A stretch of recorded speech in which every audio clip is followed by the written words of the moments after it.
3:30 now, so any second when we're ready. Go. Okay, I'm Tracy Jakewith. I work at the Internet Archive. I am the second longest standing archivist, so how about that? Today we're going to have a 30-minute talk titled New Primitives for Cryptographic Protocols. I know all the words, but Bram Cohen is going to make it all work and explain it to us. Take it away. Hey everybody. So I'm Bram. I've done some peer-to-peer stuff in the past, and now I'm working on a new cryptocurrency called Chia. This presentation is not going to be on Chia. This is on some stuff we've working on as part of building Chia, which is much more widely applicable than just us. So I'm going to be talking about two types of primitives, BLS signatures and verifiable delay functions.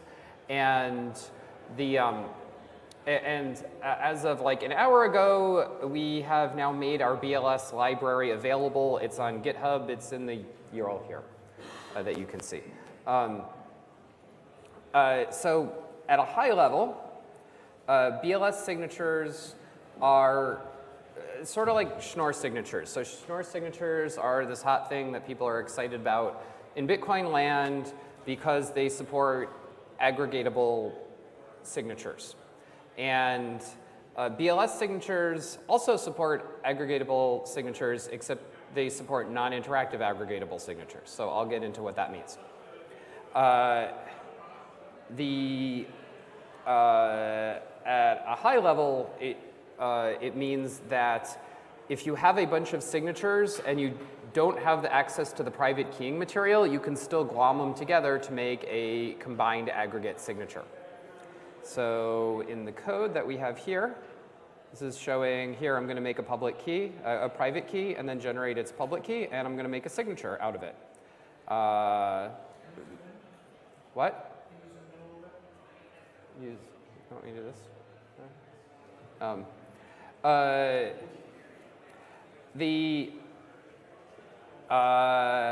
So that's so far so normal.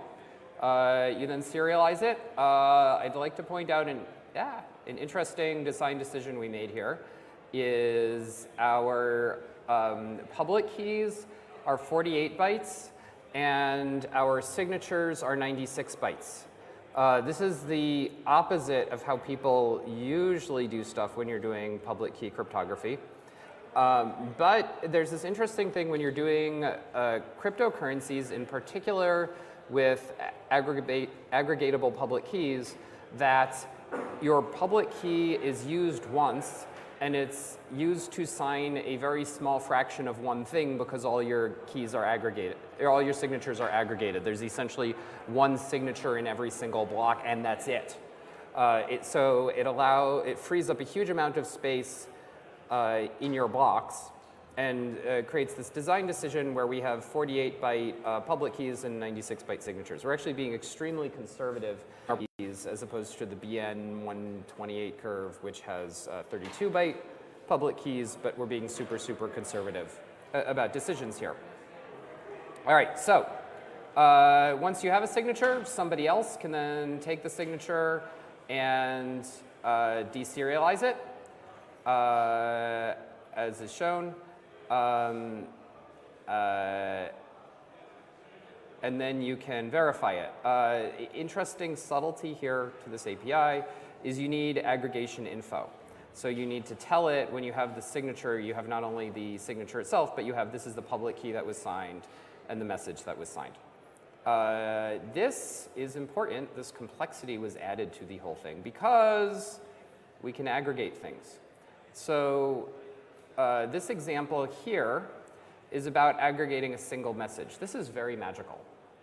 What's happening here is then you signature look like totally normal valid public key signature pair for that message. There's no way of telling that this was done to generate this, which is a really magical thing to have happen. This enables a few things. It enables very simple custody arrangements where you're not leaking the fact that you did this custody arrangement in the public information on the blockchain, and you're also saving space on the blockchain.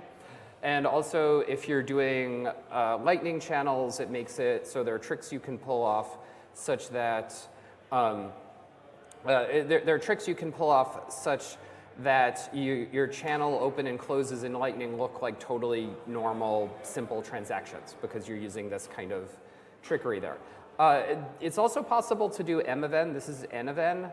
You can also generalize this to m of n, which we haven't finished writing yet. That's not quite as stupidly non-interactive as this is, but also definitely works. So this is not quite as stupidly non-interactive as this is. That involves slightly more complicated message flows, where this one the message flow is all the signatures are just sent to whoever and they just combine them. M of n, you have to do more stuff. Okay, so that enables some really fun things. You can also do a different type of aggregation where you're aggregating basically all the messages for a transaction or all the messages for a block or something like that. So you have multiple signatures of different messages. So here we have this. And then you combine them. Yeah, you make your signatures, combine them together, and then you make the serialized message. You then, this is actually doing a slightly complicated case to make a point. You can then verify this. There's a little bit of a subtlety that you have to remember how the aggregation was done. So under some circumstances, you have to leak some of that information. Sometimes you can simplify it, sometimes you can't. But you remember how the aggregation was done, and you still have just one signature. So in this case, you had 3 things, and somebody aggregated the first 2, and then somebody else aggregated the aggregation of those 2 with a 3rd thing. And this is an example of then verifying that combined aggregated signature. So because this supports aggregates of aggregates and stuff, it enables you, if you want to use this in a cryptocurrency, you can reliably, always, never making any weird exceptions, take all the public key signatures of everything happening in that block and just make a single 96-byte pub key. You just have to make sure that the aggregation info is implicitly kept, is the only little caveat there. Another little trick here is that the private keys in that n of n thing that I said, the private keys aggregate as well. That if you aggregated the private keys and then signed directly with the aggregated private key, it would produce the aggregated public key, the aggregated signature directly. Yes?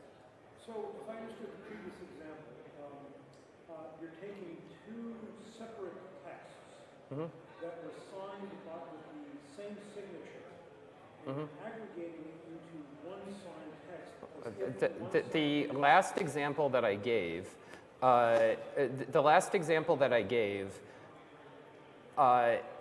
is very, very general. You can have 2 different texts that were signed with 2 different signatures, and that can be aggregated together.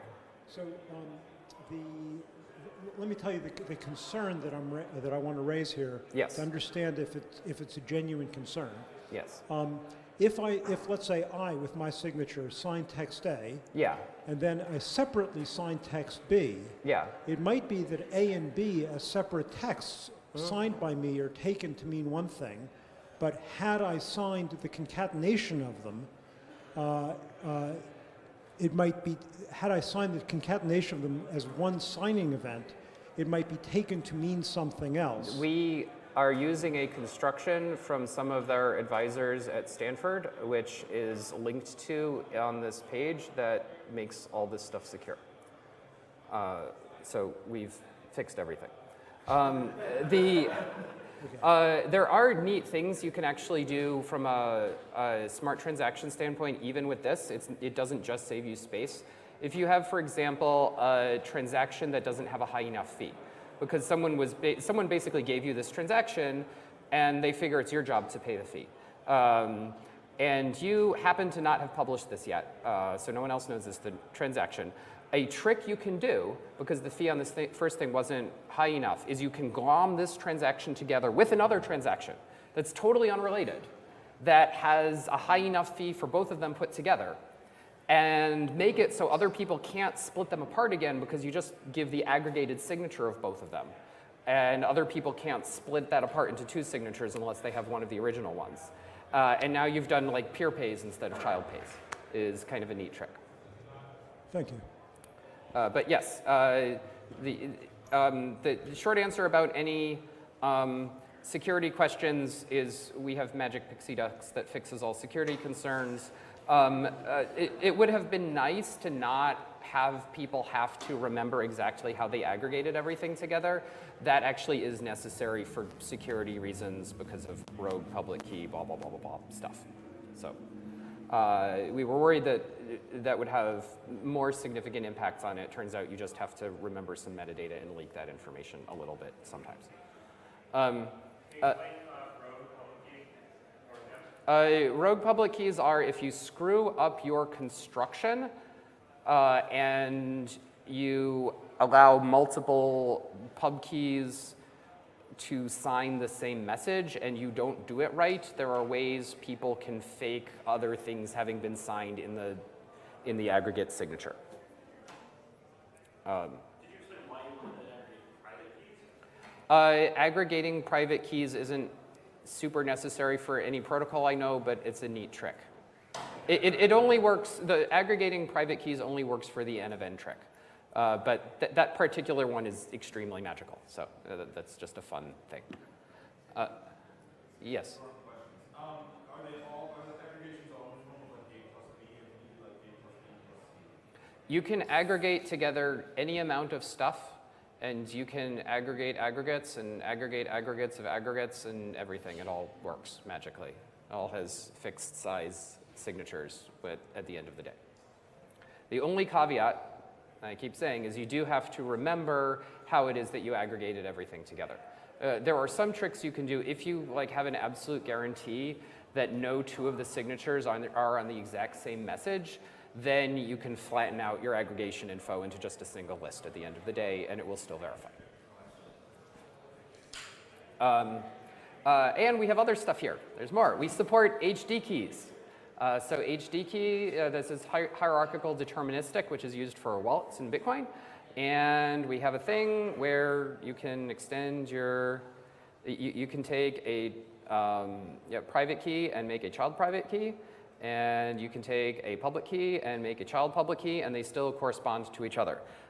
This is how Bitcoin does wallets. This is the thing that enables the feature where you can just keep handing out different pub keys to everybody when they ask you for a target, and your wallet easily remembers all of them.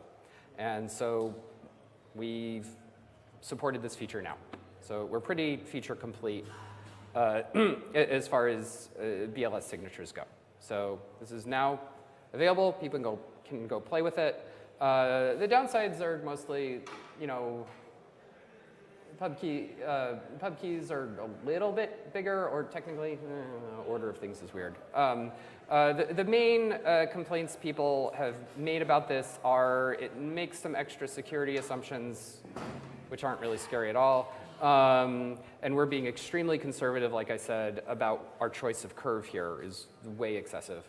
And the main other problem is doing the verification operations is slower than doing verification operations for libsecp by a factor of 7 or something like that. So which curve? Libsecp is a specific curve. It's the secp curve.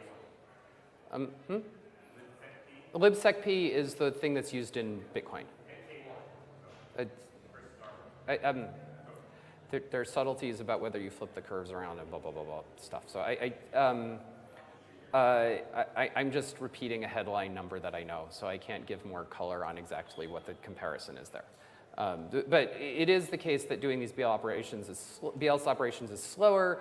It is my belief that that is way more than made up for by the compactification on the blockchain and the additional smart contract functionality that it allows, and how easy it is to implement everything because you have these non-interactive aggregations and you don't have to remember all this metadata. So you can go play with this right now. Invite feedback from the community. It's on GitHub. So other thing I wanted to talk about, if that wasn't enough for you, for verifiable delay functions now, not quite ready to show it to everybody. There will be another release of that in the future. All right, so what are verifiable delay functions? Verifiable delay functions are this magical construction that people have actually wanted for a really long time. There were time lock puzzles that were invented like more than 20 years ago that are a closely related primitive where like I want to send you a message and I want to say, okay, I'm going to send you this message, but you can't unlock it for the next 20 years. So I make it so that there's some operation you have to do that's going to take you 20 years to do to unlock it, but I have a shortcut where I can calculate the thing quickly myself. And frustratingly, everybody, and I mean everybody, including me, came up with the exact same construction for time lock puzzles. And there wasn't much of any improvement on it. And with the recent motivation that's caused it, there was a paper in Eurocrypt that got best paper that was on VDFs. There was another paper that is in Crypto by Dan Bonnet et al., which is another really great construction, which we're also not using. We're using a newer construction than that. So this is all very, very new and exciting stuff. So what are proofs of time? Proofs of time is very much like a time lock puzzle. It demonstrates that some amount of time has passed between when the challenge was issued and when the result was found. This is useful for a few things. I'll explain one of them in a minute. The important thing is that it's non-parallelizable. So there are some things that kind of work for this but are really terrible, like repeatedly hashing SHA-256. You have a hash of a hash of a hash of a hash and so on, k times, where k is some proportion to the amount of time you want to have passed.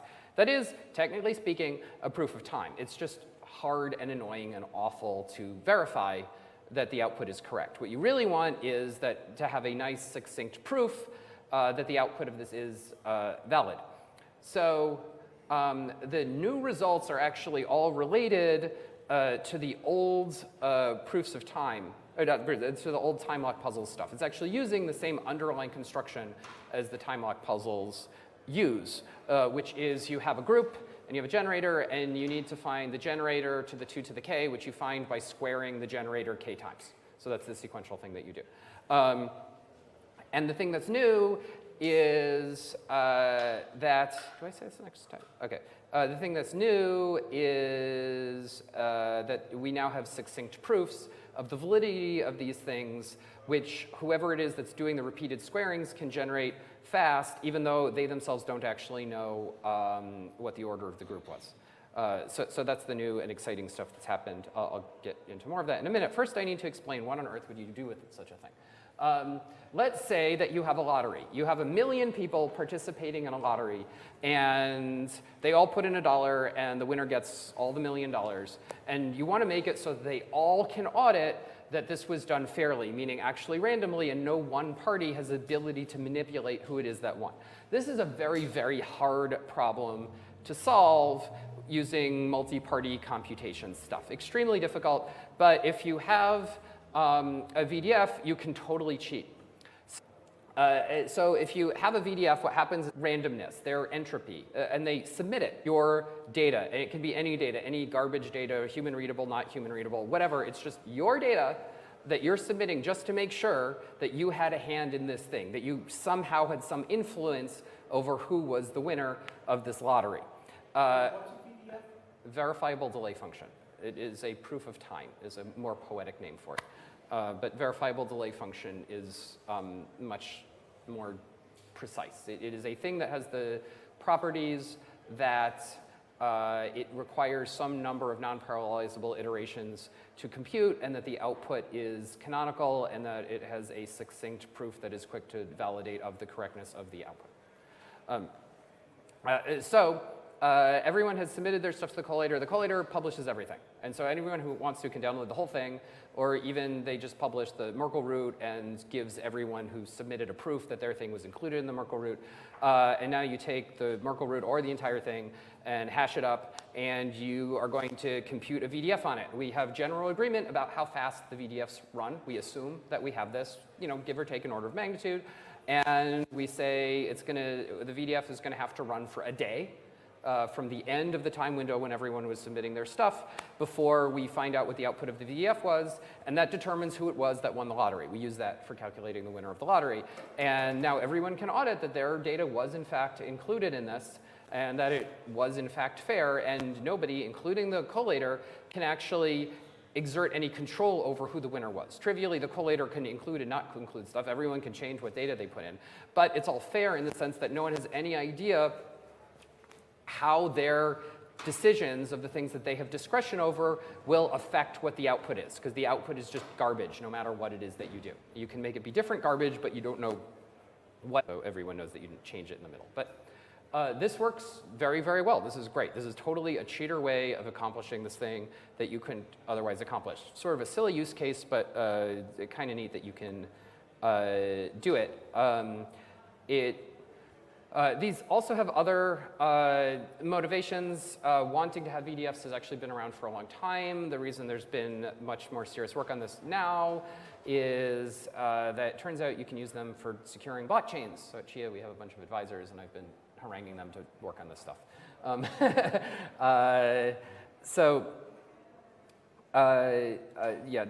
If you want to make a blockchain based on proofs of space, there are a lot of problems with this. You can fix them using proofs of time. That's way beyond what I can explain in just a few minutes. If you go to chia.net, there's some talks that sort of kind of cover it. So like I said, the new constructions require that you have groups which nobody knows the order of. There's a few ways of finding these. The obvious way is you do trusted setup of an RSA group. That kind of sucks. You need trusted setup. You can't change your group on the fly, which you would really like to dynamically use a new one every single time. So we're going with class groups. Raise your hand if you know what a class group is. That's what I thought. OK. Nobody knows what a class group is. I didn't actually know either. They're something in number theory. Gauss studied them. We are doing the first ever deployment in industry of class groups. So we're going to have a write-up of, we are soon releasing code for this, not quite yet, not quite ready yet. We are going to be releasing supporting materials, including a really nice write-up of what on earth class groups are that you can read with only high school math background, sort of on the level of explaining complex numbers, a little more complicated than that. But that's really fun. And if in the next couple of weeks you're really excited about this and feeling really ambitious, you can read these papers that are on the web right now. The first two are new constructions for succinct proofs. The third one analyzes the first two. At Chia, we're going to be using both of these for various and sundry reasons, actually, because they work on the exact same underlying construction. They're just different types of proofs for it. And if you really, really are ambitious, you can actually read about class groups. There's a Wikipedia page about them. It's a little mathy. All right, and that's all the new stuff I wanted to cover. At Chia, we're going to be doing more stuff. There's going to be proofs of space as another new primitive and other things that we're working on. That code is also not available yet, but that's where we are right now.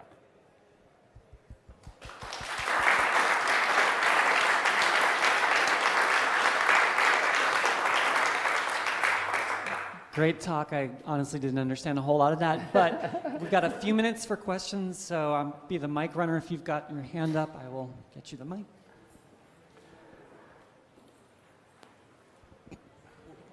I missed it. What was the advantage of the class groups over just the advantage of the class groups is that nobody knows the order.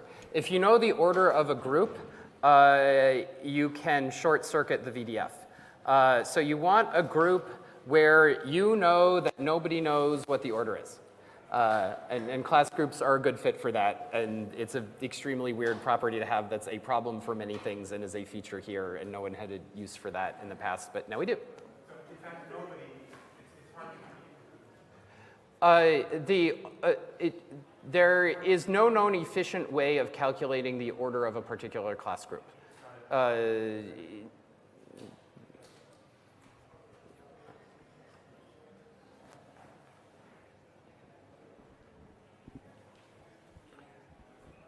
So does that just mean you have to discover the order, like by going through it and then finding out? The order is like 1,024 bits long. You're never going to find it just by iterating through it. There are much more efficient algorithms than that for calculating the order, but they are still, like to the 256 or something kind of scale of difficulty of finding it. And what the actual computation you're trying to do, you can do rather fast because you just do the intended computation and it takes 5 minutes. So nobody knows, including you. Yes, that's correct. You do this thing where you take your challenge and you generate a random prime using it that's long enough and use that, the negative of that is the discriminant in your class group, and this is something that nobody knows what the order is. Thanks. Okay, maybe 2 more questions.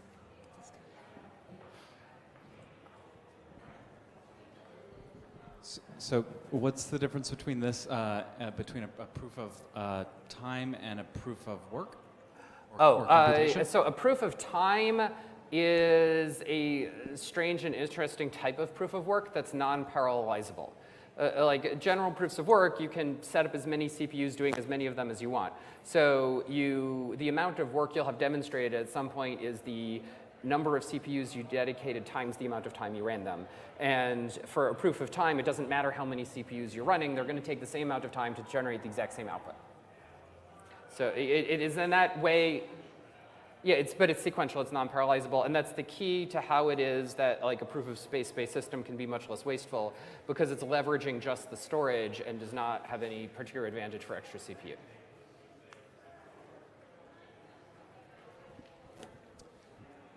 Is this safe against quantum? In particular, if quantum breaks both discrete log and factoring, does that enable one to short-circuit the sequentiality? To calculate it in less steps? In principle, quantum secure is not so much an either-or thing. In principle, there are quantum attacks on finding the order of class groups that are fairly powerful. However, for the particular calculations, at least for Chia that we're planning on doing, you have 5 minutes to do it. Like literally, the only thing this is ever going to be used for is something that will be done over with, never to be changed again 5 minutes from now. And because of that, it would need to not just be a quantum break, but an unbelievable quantum break to actually break the primitive. All right, we're out of time. Thanks a lot for the talk and discussion and questions.